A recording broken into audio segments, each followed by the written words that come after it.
Abhijit hotel এই অভিজিতে ইয়াৰ মানে তোমাৰ আপোনাৰ টাকা বনায় বহুত ধুনীয়া টাকা বনায়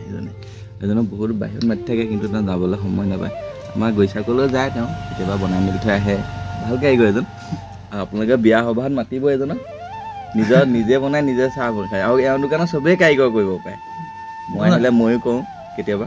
এইজন যে এতিয়া কিনাত যায় এজন বহিছে দেখিছে নে এইজন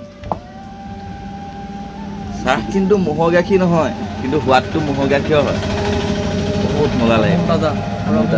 আমুল গ'ল আৰু আমুল তাজা দি বনোৱা ন এই টাকাটো কিহেকে বনাই এবাৰ কৈ দিয়কচোন ধুনীয়াকৈ টাকাটো হেৰি আছে ৰহৰ দাইল বুট দাইল মগুমাহ কাবেলি থাকে সেইটো আৰু আপোনাৰ এই টাকাটো গোটেই আপোনাৰ আপুনি দুটা ৰুটি দিয়ে তুমি দুটা ৰুটি দিয়া দুটা ৰুটি আৰু যদি তুমি এক টাকা বনোৱা আৰু 50 হয় নাই কোনেও দিব নোৱাৰে মই মানে যিটো মানে মই ইয়াত সোৱাদ পাওঁ খাই মই প্ৰায় খাওঁ এইফালে মোৰ ডিউটি পৰে গতিকে আজি মই প্ৰায় ৰুটি টাকা খাওঁ এনেই ৰুটি টাকা তুমি কিমানত দিয়ে এনে জেনেৰেলটো 30 আপোনালোকে আহিব অভিজিতৰ এখাপ মাত লগাই যাব আমাৰ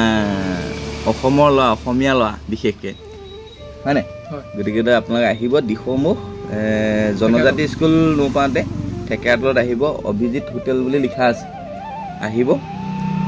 এবাৰ খাই চাব তাৰপিছত আপোনালোকে দিখৌমুখলৈ আহিয়ে থাকিব আহিব লাগিবই অভিজিতক নাখালেও অভিজিতক মাতি থৈ যাব লাগিব বৰ ধুনীয়া ল'ৰা আৰু বিয়া পতা নাই ছোৱালীজনী চাই দিব